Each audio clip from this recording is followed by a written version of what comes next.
साईं की बात। बच्चे, तुम्हें जब मैं शिरडी बुलाता हूँ ना, उससे आने से पहले मैं तुम्हारी कुछ परीक्षाएं लेता हूँ मेरे बच्चे। तुम्हारे ज़िंदगी में कुछ परीक्षाएं चलती हैं, पर कभी कभी क्या होता है ना, तुम्हारे कदम डगमगा जाते हैं। तुम सच झूठ के बीच में ना परेशान हो जाते हो कि क्या करोगे, लेकिन अंत में तुम्हारे साईं को तुम्हें खुद खींचकर अपने पास बुलाना पड़ता है, खुद खींचकर शिरडी बुलाना पड़ता है। तुम्हें समझ में नहीं आता कि तुम्हारा साईं तुम्हारी परीक्षा ले रहा है तुम्हें शिरडी बुलाने के लिए मेरे बच्चे, और तुम समझ नहीं पाते हो। और सुनो, मुझे पता है कि तुम्हें वैसा बचपन नहीं मिला जैसा तुम्हारे मित्र गणों को मिला था। जैसी जिंदगी उनकी है ना, वैसे तुम्हारी नहीं है मेरे बच्चे, क्योंकि तुम्हारा बचपन और उनका बचपन अलग अलग बीता है मेरे बच्चे। हाँ, मैं मानता हूँ कि उन्हें आज़ादी पहले भी थी और आज भी है, लेकिन आज भी तुम्हें आज़ादी नहीं है मेरे बच्चे। लेकिन सुनो मेरे बच्चे, लेकिन जो भी तुम्हारे साथ है ना, वो बिल्कुल ठीक है। जो तुम बंधन में हो, अनुशासन में हो ना, वो मेरी मर्जी से हो मेरे बच्चे, क्योंकि तुम्हारे लिए वही बेहतर है मेरे बच्चे। अगर तुम्हें इस परिस्थिति से निकाल कर अलग कर दिया जाए ना, तो तुम परेशान हो जाओगे। यही तुम्हारे लिए अच्छा है मेरे बच्चे, और इसलिए मैंने तुम्हें ये दिया है। देखो, कभी कोई चीज़ गलत नहीं होती मेरे बच्चे। बंदिशें और जो अनुशासन होते हैं ना, ये गलत भी नहीं होते मेरे बच्चे। कुछ चीज़ें सही भी होती हैं, तो इसे समझो बात को। और जब तुम बड़े हो जाओगे ना, थोड़े से और समझदार हो जाओगे, जब तुम अपने ज़िंदगी के एक पड़ाव से दूसरे पड़ाव पर जाओगे ना, तब जाकर तुम्हें ये महसूस होगा कि तुम्हारे साईं ने तुम्हारे साथ जो किया वो बिल्कुल सही किया, वो बिल्कुल सही था मेरे बच्चे। ये तुम्हें समझ में आएगा।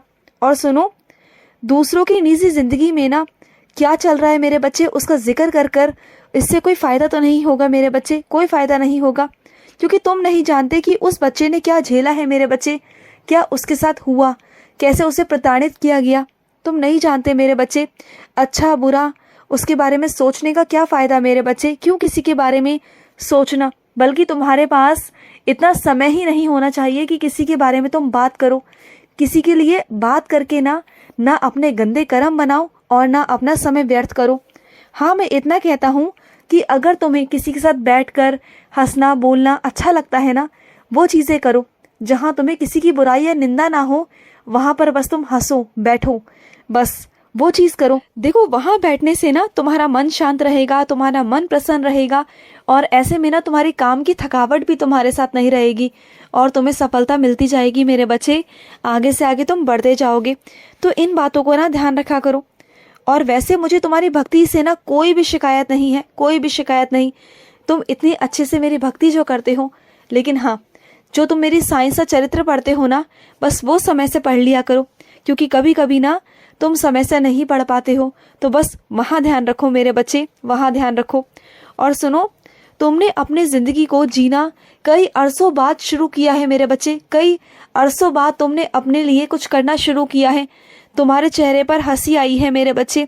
तुमने जीना सीखा है, और तुम डर से भय से बहुत दूर आ चुके हो, बहुत दूर। तो वैसे में ना मेरे बच्चे, कभी भी डर कर वापस मत आना मेरे बच्चे, बिल्कुल भी मत आना। समझ गए हो ना? बिल्कुल वापस नहीं आना तुम्हें। और मेरी बात सुनो, तुमने जो मुझे इतना प्यार दिया है ना, इतना प्यार किया है अपने साईं को, मैं तुम्हारा हाथ कभी नहीं छोड़ूंगा, कभी नहीं छोड़ूंगा मेरे बच्चे।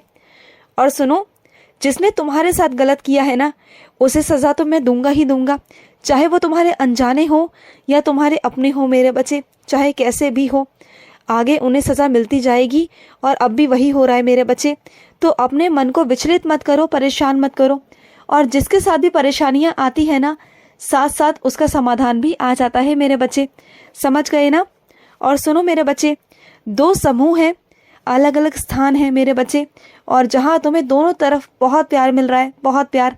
तो देखो, दोनों के बीच में संतुलन बनाना तुम्हारा काम है। बस तुम्हें ध्यान रखना है कि दोनों के बीच में जो भी गलतफहमियां हैं, उसे तुम दूर कर पाओ मेरे बच्चे।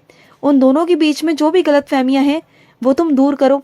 ना इधर की बात उधर करो, ना उधर की बात इधर करो।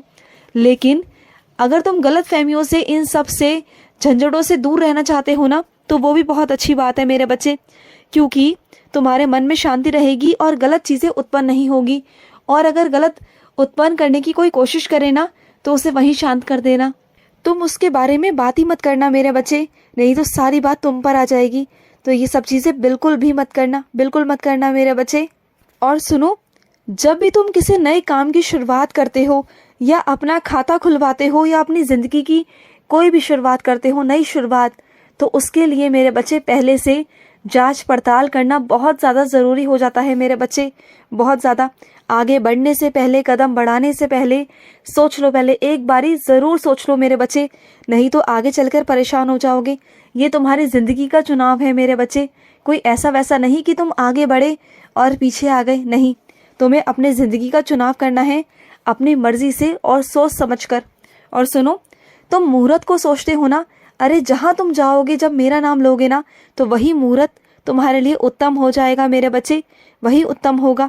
और सुनो, जहाँ तुम जा रहे हो ना, वहाँ तुम्हारे सारे हिसाब से काम होंगे और तुम्हें बहुत सारे विकल्प दिए जाएंगे, बहुत सारे, जिसे तुम्हें चुनना होगा मेरे बच्चे। पर ध्यान रखना, जिस चीज़ पर भी तुम हाथ रख दोगे, जिस विकल्प पे भी तुम हाथ रख दोगे ना, वो तुम्हारी हो जाएगी मेरे बच्चे।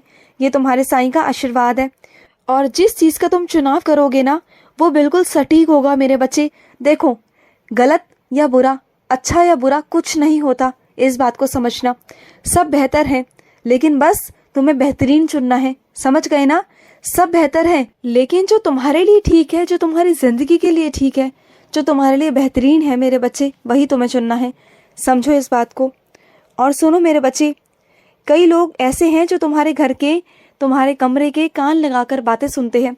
तो ऐसे में ना, जब तुम बहुत ज़रूरी कोई बात कर रहे हो ना मेरे बच्चे, तो देख लिया करो बाहर निकल कर कि कोई कान लगाकर तुम्हारी बातें तो नहीं सुन रहा।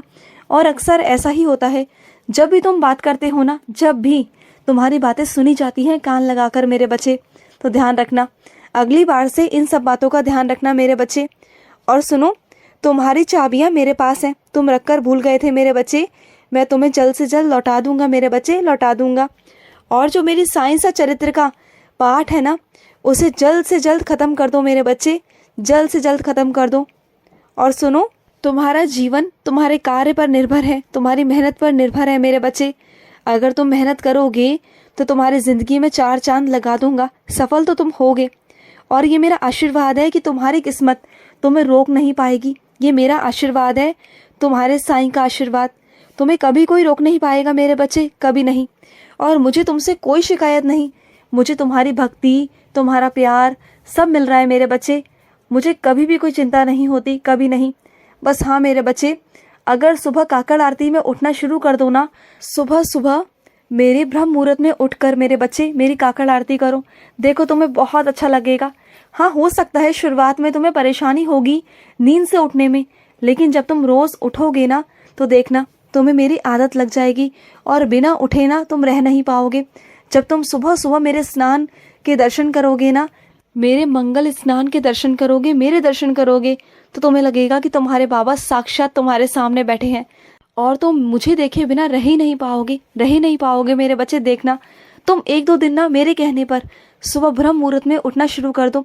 देखो, शुरुआत में तो थोड़ी तकलीफ होगी, लेकिन उसके बाद तुम्हें इतना अच्छा लगेगा, इतना आनंद आएगा ना, इतना अमृत मिलेगा कि तुम भूल नहीं पाओगे। फिर तुम बिना किसी के कहे उठना शुरू कर दोगे, तुम्हें कोई नहीं कहेगा, लेकिन तुम अपने आप उठोगे, क्योंकि तुम्हें सुबह की ब्रह्म मुहूर्त की प्यास लगेगी, अमृत की प्यास, जो मैं तुम्हें पिलाना चाहता हूँ मेरे बच्चे। खुश रहो।